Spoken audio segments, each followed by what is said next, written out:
जिस फिल्म के ट्रेलर ने सियासी तूफान खड़ा कर दिया था वो फिल्म रिलीज हो गई है। जी हाँ, हम बात कर रहे हैं एक्सीडेंटल प्राइम मिनिस्टर की। ऐसे समय में जबकि देश में चुनावी शंखनाद हो चुका है और ये एक तरफ पूर्व पीएम पे फिल्म रिलीज हो रही है, एक तरफ वर्तमान पीएम पे फिल्म रिलीज हो रही है। इसको भी अपने अपने तरीके से प्रचार का तरीका माना जा रहा है, इसको आलोचना भी हो रही है, तारीफ भी हो रही है। आखिरकार इस फिल्म में ऐसा क्या है? हमारे साथ इस पर चर्चा के लिए मौजूद है विष्णु शर्मा और हमारे सहयोगी रितेश वर्मा। विष्णु जी फिल्म भी देख के आए हैं, फिल्म समीक्षक भी हैं, बताएंगे कि इस फिल्म में है क्या, इसका जिस्ट क्या है विष्णु जी? देखिए, एक्सीडेंटल प्राइम मिनिस्टर की बात करेंगे।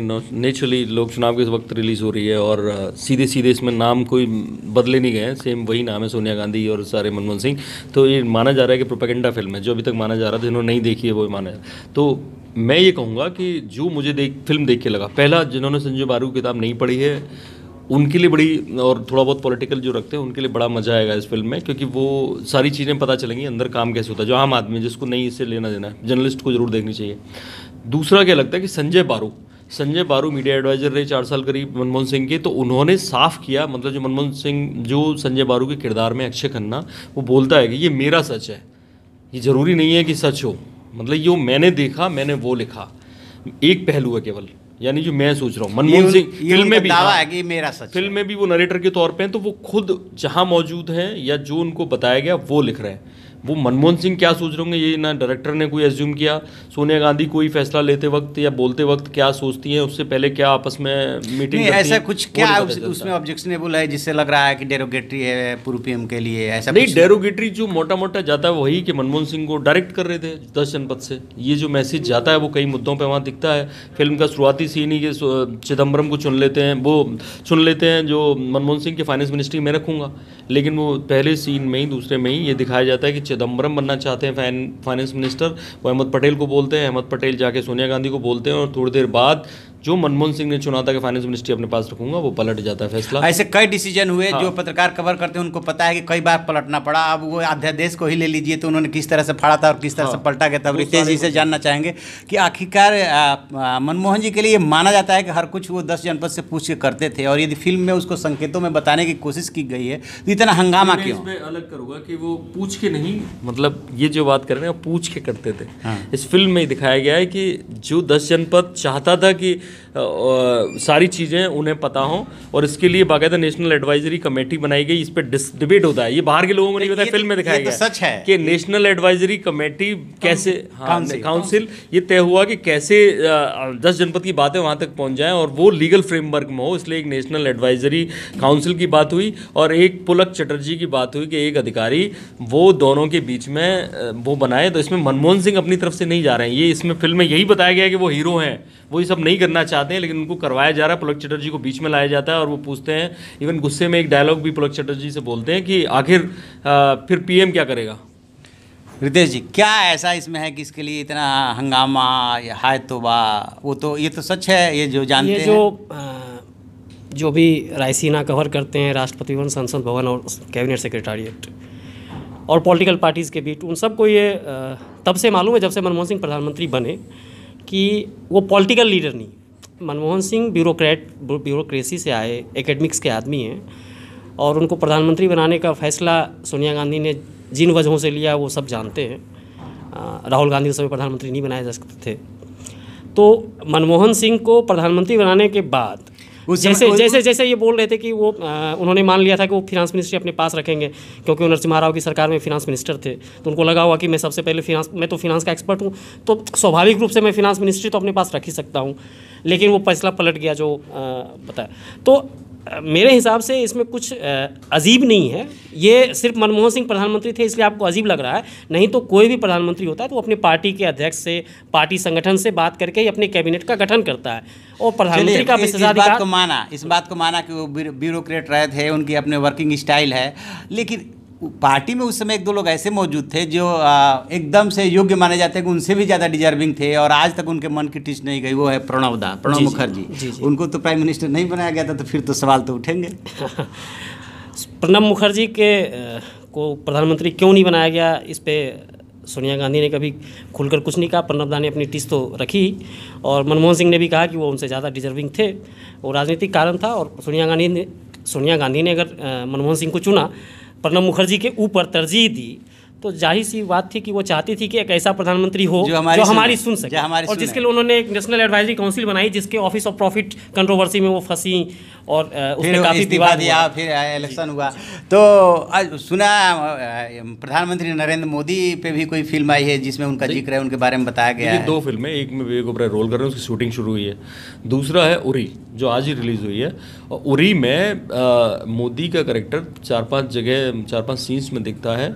रजत कपूर ने रोल किया। वो ये दिखता है कि कैसे सर्जिकल स्ट्राइक के लिए जब ये उरी वाली घटना हुई तो उन्होंने एक तरह से एक्शन लेते हुए कि भाई इसका जवाब देना चाहिए, वो बात हुई और उसके बाद सारा काम एनएसए के हवाले होता है। ऐसा नहीं लगता जो सवाल उठ रहे हैं वो सवाल ये उठ रहे हैं कि एक तरफ तो आप किसी की पर्सनालिटी मेकिंग कर रहे हैं और दूसरी तरफ जो है किसी का डाउन कर रहे हैं, तो सवाल तो उठेंगे। नहीं, वो आप एक व्यक्ति नहीं है, मतलब जैसे कह रहे हैं आप कर रहे हैं, कौन कर रहा है? अलग अलग फिल्म मेकर कर रहे हैं। तो जिस अगर खेमेबाजी है फिल्म मेकर में, तो उधर वाले भी कुछ बना सकते हैं, वो तो ओपन है।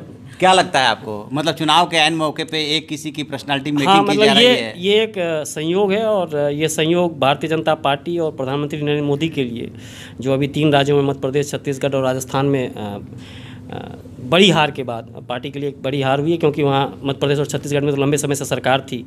तो ठीक लोकसभा चुनाव से मान लीजिए 4 महीने पहले एक फिल्म आ रही है उरी, और जिसमें अभी प्रधानमंत्री ने एक इंटरव्यू दिया जिसमें उन्होंने कहा कि वो पूरी रात परेशान थे जब आर्म फोर्स एक्शन पे गई थी, वो जगे हुए थे और सुबह तक वो लगातार अपडेट ले रहे थे और बहुत परेशान थे। तो उरी एक फिल्म आई है जिस फिल्म में उनके पॉजिटिव एस्पेक्ट उस ऑपरेशन को लेकर दिखाया जाएगा। और डिफेंस, सेना, आर्मी, ये सब इस समय देश में मेन स्ट्रीम हैं। ये सारी जो चीज़ें वो एकदम बिल्कुल देश की जनता इन पे फिदा है इस समय।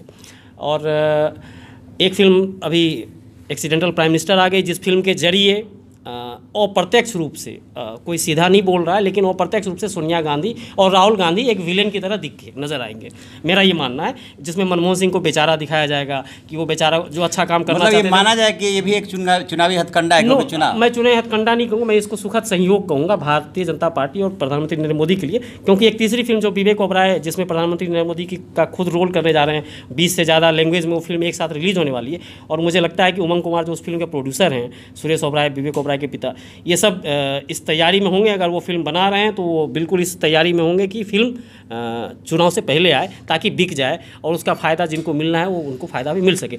इसमें मैं हथकंडा जैसे शब्दों के इस्तेमाल से बचूंगा, मैं इसको भाजपा और प्रधानमंत्री के लिए सुखद संयोग कहूँगा। चलिए, सुखद सहयोग कहिए, जो भी कहिए, लेकिन एक चीज़ तो है कि सिर्फ इसे संयोग मानना थोड़ा सा मुश्किल हो रहा है, इसलिए कि चुनाव के ऐन मौके पर यदि इस तरह की फिल्में आएंगी तो उसको लेकर के डिस्कशन भी होगा, चर्चा भी होगी, निंदा भी होगी। इसको लेकर के एक बड़ा अच्छा कार्टून बना था जिस दिन ट्रेलर आया था, उसके नेक्स्ट डे कांग्रेस का स्थापना दिवस था। वहाँ पे पूर्व प्रधानमंत्री मनमोहन सिंह से ये दिखाया गया था कि किसी ने सवाल पूछा कि इस पे आपकी क्या प्रतिक्रिया है, तो उसमें कार्टून में दिखाया गया था मैडम से पूछ के बताऊंगा। तो चर्चाएं होती रहेंगी। हाँ, लेकिन आप जो बोल रहे हैं ना कि चुनाव के टाइम पे मोदी के खिलाफ फिल्में ये सब हो रही हैं, ऐसा नहीं है कि खाली मोदी के सपोर्ट में फिल्में आ रही हैं, उनके खिलाफ आ रही हैं। अगर मैं आपको देखूं, अभी होटल मिलन आई, ये अलग बात है कि उसको उठा नहीं पाए ये लोग, ढंग से रिलीज़ नहीं कर पाए। वो पूरा का पूरा जो होटल मिलन फिल्म थी योगी के खिलाफ थी, जो योगी वैसे विष्णु जी इसमें नया कुछ भी नहीं। जब कांग्रेस की यूपीए की सरकार थी उस समय भी ऐसा होता था कि किसी के पर्सनालिटी मेकिंग की जा रही है और ऐसा होता रहा है। नाम भूल रहा हूँ, बॉक्सिंग बेस्ड फिल्म थी जो अनुराग कश्यप ने बनाई थी, सुमित लड़का था उसमें, नाम भूल रहा हूँ। तो उसमें पूरा का पूरा बीफ वाला जो पहलू खान वाला डाला गया था किस्सा। ऐसा मैंने खुद स्टोरी की कि 8 से 10 फिल्मों में, एक ऐसी सारी फिल्मों में जो पूरा एक स्टोरी की थी कि जिनमें बीफ ये सब मुद्दे अलग अलग डाले गए, तो कहीं ना कहीं निशाना उन पे साथ होता है। लेकिन ये आप साफ कह सकते हैं कि हाँ, अभी ये है कि लगातार हिंदू सरकार आई, आपका तिवारी जी, मैं अजय देवगन कुछ थोड़ा सा ऐड करना चाहूँगा। ये इससे रिलेटेड नहीं है, लेकिन इसको समझने की ज़रूरत है। आप आज से 15 साल पहले जाएं, जब इतना मोबाइल, इतनी टेक्नोलॉजी, इतने टीवी चैनल नहीं थे, तो पॉलिटिकल लीडर्स, पॉलिटिकल पार्टीज़ लगातार रैली, धरना, प्रदर्शन में लगे रहते थे। राजनेताओं की रैलियां हमेशा होती रहती थी। अभी आप याद कर लीजिए कि सोनिया गांधी की पिछले 1 साल में कोई रैली, अगर चुनावी रैलियों में वो ना गई हो तो कोई रैली नहीं हुई होगी। नीतीश कुमार अगर अपनी यात्राओं को छोड़ दे तो उन्होंने कोई रैली नहीं की होगी, हालांकि सरकार में है।